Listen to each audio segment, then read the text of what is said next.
রাধে রাধে সবাইকে good morning. আজকে সকাল সকাল ভিডিওটা শুরু করছি কারণ তখন প্রায় সকাল 9টা বাজে আর আমরা কিন্তু বেরিয়ে পড়েছি 2026-এর প্রথম ট্যুরে, মানে ওয়ান কাইন্ড অফ ফ্যামিলি ট্যুরই বলতে পারো। তো এখানে দেখো সবাই এক এক বেরিয়ে আসছে। এখানে প্রথমে বোন এসছে আর এই ট্যুরে আমরা যারা যাচ্ছি তাদের মধ্যে আমি আর আমার বর তো আছি, আমরা হেড অফ দ্য ডিপার্টমেন্ট। তারপরে আমাদের সাথে আছে আমার মা বাবা আর মাসি, মানে মণিমাসি আর পুম। এই 6 জন মিলে আমরা এই বছরে প্রথম ট্যুরে বেরিয়ে পড়েছি। যাওয়ার কথা আরো লোকের ছিল, বাট ওই বলে না যে ভগবানের জায়গায় যেতে গেলে ভগবানের ডাক আর ইচ্ছাটা কিন্তু থাকা খুবই দরকার। তো তুমি চাইলেই সেখানে যেতে পারবে না। তো যাই হোক, এখানে একটু ইমোশনাল ছিলাম কারণ পিসির মেয়েরা বহু দিন পরে বাড়ি এসছে, তো ওরাও চলে যাবে 2 দিন পরেই। তো সেই জন্য একটু কোলাকুলি সবকিছু হলো, নমস্কার টমস্কার সব হয়ে তো ফাইনালি এখন আমরা গাড়িতে উঠবো কারণ এখন আমরা বেরিয়ে যাব। তো ফাইনালি সবাইকে টাটা করে দিয়েছি। তো এখন আমরা চলে যাচ্ছি আমাদের গন্তব্যের প্রথম স্টেপ, মানে একটু একটু করে এগোবো আমরা। তো আজকে আমাদের ট্রেন ছিল গোয়ালিয়র এক্সপ্রেস। তোমরা সবাই জানো কলকাতা স্টেশন থেকে ট্রেনটা ছাড়ে। যারা মথুরা বৃন্দাবন যাওয়ার জন্য মানে ভাবো তারা অবশ্যই এই ট্রেনটাতেই যেও।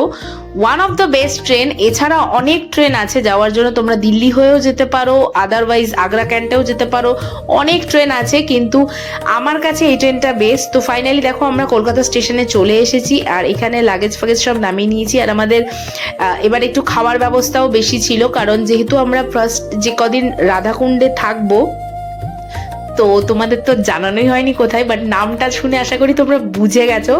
তো আমরা কোথায় যাচ্ছি? আমরা যাচ্ছি বৃন্দাবন। মানে এই নামটা শুনলেই বিশ্বাস করো মনে একটা আলাদাই শান্তি আসে।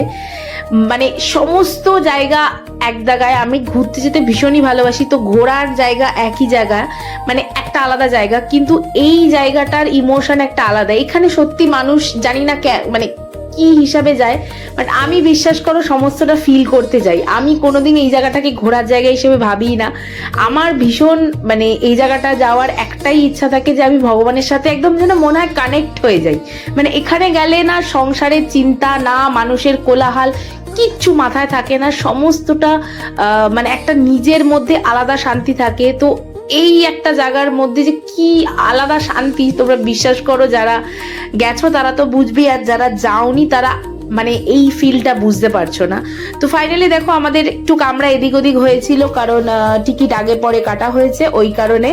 তো যাই হোক, আমাদের কামরাতেই মাসিরা এসে বসেছিল কারণ আমাদের কামরায় যাদের সিট পড়েছিল তাদের আবার একসাথে সিট ছিল, তারা রাতে শুধু শুতে এসেছিল। তো এখানে দেখো ট্রেন একদম টাইম 1:10-এই ছেড়ে দিয়েছে, একদম অন টাইম। আর এখানে আমাদের দুপুরের জন্য আমরা নিয়ে এসেছিলাম ভাত আর সোয়াবিনের তরকারি। এখানে নাম লেখা দেখছো কারণ কেউ সোয়াবিন বেশি খাবে, কেউ ভাত কম খাবে, কেউ আলু বেশি খাবে, সোয়াবিন কম খাবে। তো জন্য যে যেরকম রিকোয়ারমেন্ট দিয়েছিল সেই হিসাবে আমি সবার নামগুলো লিখে দিয়েছিলাম। তো ফাইনালি এখানে দেখো আমরা কলকাতাকে টাটা বলছি তো অবশ্যই, কারণ আমরা এখন যেখানে যাচ্ছি সেখানেও ভগবানের সাথেই দেখা পাবো। মাকে ছেড়ে আমরা যাচ্ছি ঠিকই দক্ষিণেশ্বরের সামনে দেখো চলে যাচ্ছি, কিন্তু ওই জায়গাটায় যাওয়ার জন্য যে কি এক্সাইটমেন্ট কাজ করে আমার মধ্যে তুমি বিশ্বাস করতে পারবে না। হ্যাঁ, এইবারে যাওয়ার আগে অনেক বাধা বিপত্তি পেরিয়ে অনেক চিন্তা ফিন্তা মাথায় থেকে বের করে আমি গেছি। মানে ভগবানের সত্যি ইচ্ছা না থাকলে হয়তো আমি এখানে পৌঁছাতেও পারতাম না। তো যাই হোক, মানে থ্যাংক ইউ ভগবানকে। আর এইখানে দেখো এই পিসি দিয়েছিল পিঠে, আর এই পিঠেটা না তখন সত্যি মনে হচ্ছিল যেন আর কটা থাকলে ভালো হতো, এত টেস্ট হয়েছিল। টেস্ট থেকে বড় কথা কি এত নরম যে মানে মানে কি বলবো, পুরো রসগোল্লার মতো লাগছিল। তো টিটি আসলো, টিটির সাথে আমাদের সবকিছু বলে টলে নেওয়া হলো। তো যাই হোক, এখন তো ট্রেন ধীরে ধীরে এগোচ্ছে আর এরপরে আমাদের দুপুর হয়ে গেছে, যেহেতু সবাই টুকটাক ঘুমিয়ে পড়েছে, আমি আরো ঘুমাইনি। আর এখানে দেখো দুর্গাপুর ছেড়ে দিল। তো তারপর আমরা নিয়ে বসেছিলাম একটু ফল। মানে আমরা দেখো খুব একটা বেশি খাবার খাইনি, মানে খুব বেশি পরিমাণে খাইনি, কিন্তু অল্প অল্প আমরা সব খাবারই নিয়ে গেছিলাম। তো এখানে মা সবার জন্য এক রকমের মিষ্টি অনেকগুলো নিয়ে গেছিল, যেটা আমাদের পুরো বৃন্দাবন টিপ অব্দি গেছে। আর এই যে লাস্টে চমচমটা দেখলে, এটা আমাদের আজকে রাতে রুটি দিয়ে খাওয়ার জন্য, যদিও সোয়াবিনের তরকারি ছিল বাট সত্যি এটা দরকার ছিল। তো এখানে সবাই আমরা বাদাম কিনেছিলাম, বাদাম টাদামি খাচ্ছিলাম, টুকটাক খাওয়া দাওয়া চলছিলই। আর এখানে দেখো দুজন এসে বসেছিল, তারা ধানবাদে বললো নেমে যাবে। তো যাই হোক, তো এখানে এখন আস্তে আস্তে তো পড়ন্ত বিকেল হতেই চলেছে, আর ঠান্ডাটাও কিন্তু একটু একটু বাড়ছিল, যেহেতু আমরা ওই দিকটাতে যাচ্ছি ঠান্ডা। তো বিকেল হওয়া মাত্রই আমরা 3 জনে চা নিয়েছিলাম, আর এখানে মাসিরা মুড়ি মাখছিল, মাসি আর মা মিলে। তো মুড়ি তো সেরকম কিছু আনিনি, তো পেপারেই মাখলাম, তো এই জন্য আমরা 3 জনে 3টে লিকার চা নিয়েছিলাম। বাট এখানে মশলা দেয় না, এই জিনিসটা আমার একদম ভালো লাগে না।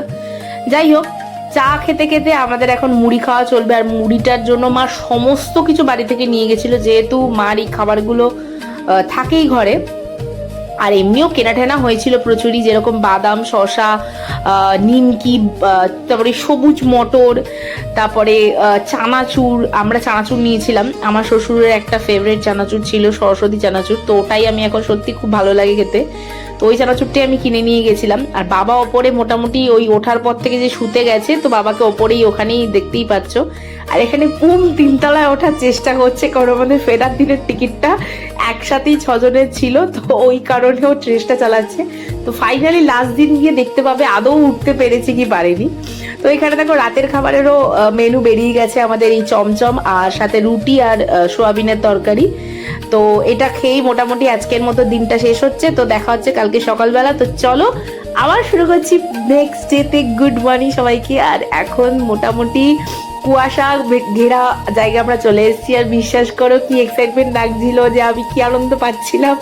তো সেটা নিয়ে এখানে দাঁড়িয়ে রয়েছি, কারণ এখন আমরা নেমে যাব মথুরা স্টেশনে। আর প্রথম কথা, স্টেশনে নেমেই দেখো, স্টেশন থেকে মানে ওই ট্রেন থেকে ঝাঁপ মেরে মানে নমস্কার করতে পারবো না, তো ট্রেন থেকে নেমে দাঁড়িয়ে আগে নমস্কার করেছি, মানে কোন ব্রজের রজ মাথায় লাগাতেই হবে। এত মানে কি বলবো, এক্সাইটমেন্টটা আমি কথা বলতে পারছি না। মানে বিশেষ করে মনে হচ্ছে যেন আমি এখনো বৃন্দাবনেই আছি। বৃন্দাবনে আসবো আর রাধে রাধে দিয়ে শুরু হবে না, এটা তো হতেই পারে না। এখানে প্রত্যেকটা লোকের মুখেই কিন্তু তোমরা রাধে রাধে শুনতে পাবে। তো তোমরা আরও শুনতে হবে তোমাদের, কারণ আমাদের ভিডিওটা সবে শুরু হয়েছে। আর এখন আমরা যাব রাধাকুণ্ডে গুরুদেবের বাড়িতে। তো সেখানে আমরা যাওয়ার আগে লাগেজ টাগেজ সব প্যাক করে নিচ্ছি। তো ভিডিওটা আজকে এখান অবধিই থাকবে, খুব বড় বড় ভিডিও দেবো না, ছোট ছোট ভিডিও থাকবে। তো চলো ভিডিওটা শেষ করার আগে আজকের দিনের মতো টাটা, দেখা হচ্ছে আগামী ভিডিওতে। রাধে রাধে।